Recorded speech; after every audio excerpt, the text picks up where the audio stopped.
on here and just to let you know what's been happening for those of you who are interested. So I have been to the doctor probably, I did make a video last time of the more letrozole that I was going to be taking, which was at, I believe, 7.5 milligrams. Guys, this is definitely not being, this is definitely being more of a challenge than I thought, and I guess I shouldn't be surprised, but I was really excited just thinking of the whole process, and I'm still excited, but it's just taking a little bit more time than expected. So since the 7.5 milligrams, I took another round of letrozole with Clomid, which I did 7.5 milligrams again with Clomid at 50 milligrams. And oh my gosh, guys, like the Clomid, even though it was at such a low dose, I didn't have too many side effects other than when I would take it, I would get really tired. I was sleeping most of the time in the afternoon after work simply because I wanted to take it when I came home from work, just in case I was feeling any sort of side effects, which, like I said, I would get really, really tired, like to the point of just exhaustion, honestly. And I would also get kind of spaced out, like kind of dizzy, so it would really kind of freak me out, kind of. But even after going back, I had the scan on Friday, which was yesterday, Friday the 13th, and there was growth. I was actually really excited because I hadn't seen my follicles that big, but unfortunately they still were not at a mature state. So my doctor has been really hesitant. I want to say other words, a pain in the butt, if you will, because she does not want to take any other approach. I guess I should say like higher than 7.5. And some of the girls I've connected with on Instagram have showed me or told me how they've taken 10 milligrams of letrozole. I came across someone who was taking 12.5 milligrams of letrozole and they were successful with ovulation. And my doctor, despite my concerns and despite my asking, she still does not want to. So the last time that I was in there, she had told me if I could find research stating or supporting my theories or ideas, that she would look into it. So this last time, like I said yesterday, we finally agreed to do 7.5 milligrams of letrozole again with now a steroid, but I will be taking it for 10 days. So I now have my letrozole, have 30 tablets, and then I'm going to be taking dexamethasone, which I've been doing a little bit of research on it, and I haven't found anything that specifically correlates to PCOS and trying to conceive, which doesn't make me scared, but it's definitely, I'm very, I don't even know what the word is to say. Like, I just want to know information or educate myself on things before I take them. And it's not that I haven't found people taking this with PCOS. I just haven't found anybody taking it while trying to conceive with the letrozole. So if you've experienced this or you've taken it, leave me a comment below and let me know like why you took it. I mean, if you're willing to share this, don't share if you don't want to, but I just kind of want to know like why you took it, if you took it with letrozole while trying to conceive, or if you just have any kind of knowledge, because unfortunately, like I said, I haven't found anything on YouTube or really just in research alone to kind of support that.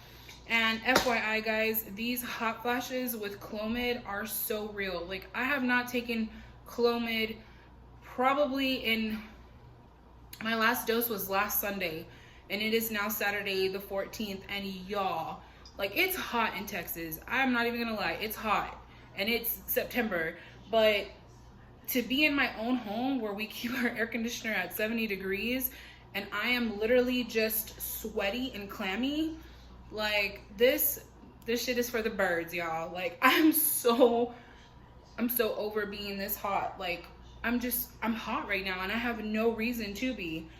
But anyways, so that is where we are currently. I will be starting these medications today. I got them really late in the evening yesterday, and I was told to take my steroid early in the morning, and unfortunately, I've had some visitors from out of state, so I just kind of got busy in the moment and forgot to take it this morning. So I haven't decided if I'll take it tonight, right now, only because I was told that it'll kind of give you energy, so we'll see. But it's just been a lot of back and forth, which is why I haven't made a video each and every time, because unfortunately I haven't got the results that I wanted. And not that I don't want to share with you guys, but it's hard to make a video after every visit when it's just that there hasn't been any growth. So just wanted to come back on here and let you guys know what's happening. It's been, now this will be my 4th attempt, and it's really hard not to get discouraged, but I'm trying so very hard to stay faithful and positive,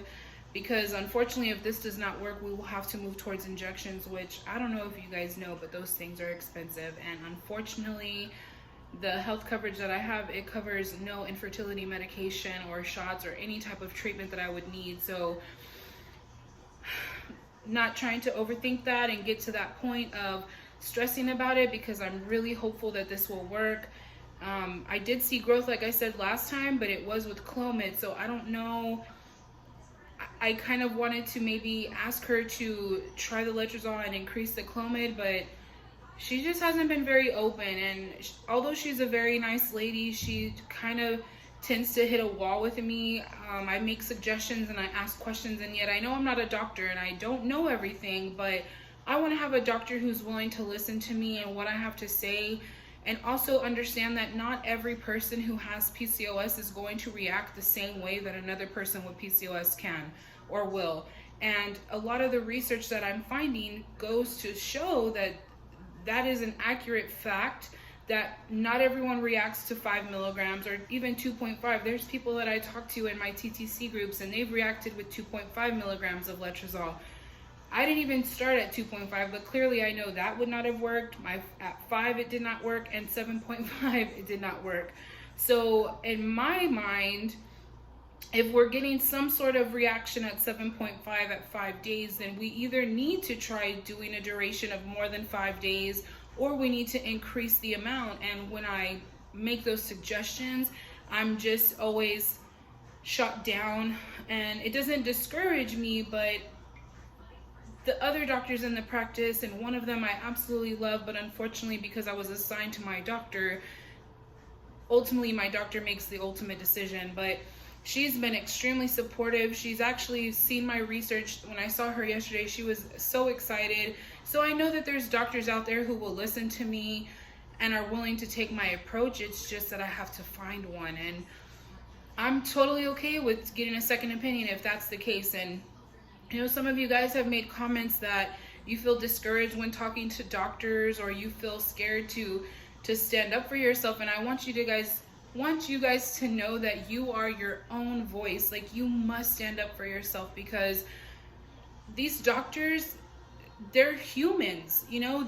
Yes, they have more education, but a lot of them tend to stick to the paved path because that's what works. But clearly not everybody is the same. You don't come across a lot of patients such as myself who are 34 years old, who've had endometrial cancer, have PCOS, and I don't ovulate. I have so many kind of bricks stacked against me that I'm not your textbook patient to say that A, B, and C will work.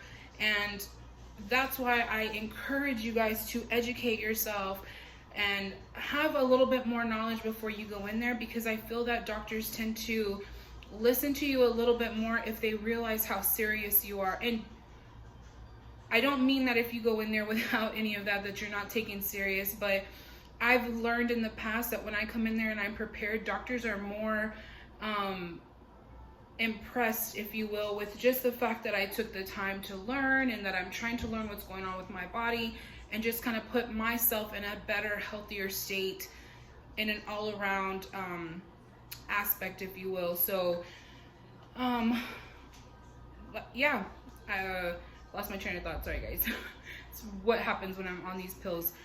But I definitely I really love you guys commenting on the videos. I love all the connections that we're establishing on Instagram. If you don't follow me on Instagram, go over there. I try to post a little bit, not as much, but on days that I was at the doctor's office, there's, you know, moments of boredom, if you will. So I tend to post things. I post on my stories, and I would love to connect with you guys. And even if you're not trying to conceive and you're not on a pace where I am, if you've had endometrial cancer, if you've had some kind of gynecological cancer, let's talk. I mean, I love talking with you guys. I truly mean that. It's kind of become a little family of the trying to conceive community and the PCOS community. You know, if we can all help each other and educate each other, I feel that I'm doing my part as a female and my part as a human to help you guys, just to, you know, for us to all kind of have the ultimate goals that we want for our body and for whatever it is that we're trying to do, whether it's become cancer-free or become a parent. I think we can all support each other. We as females need to bond together and build each other up rather than tear each other down. And I really, really believe that. So didn't want to make this video too long, but that's where we are right now, guys, with the process. I'm really hoping that this works. Cross your fingers, cross your toes, say some prayers, light some sage. I don't know. Just keep me in your prayers or thoughts. I truly, truly appreciate it. But until next time, guys, I'll talk to y'all later.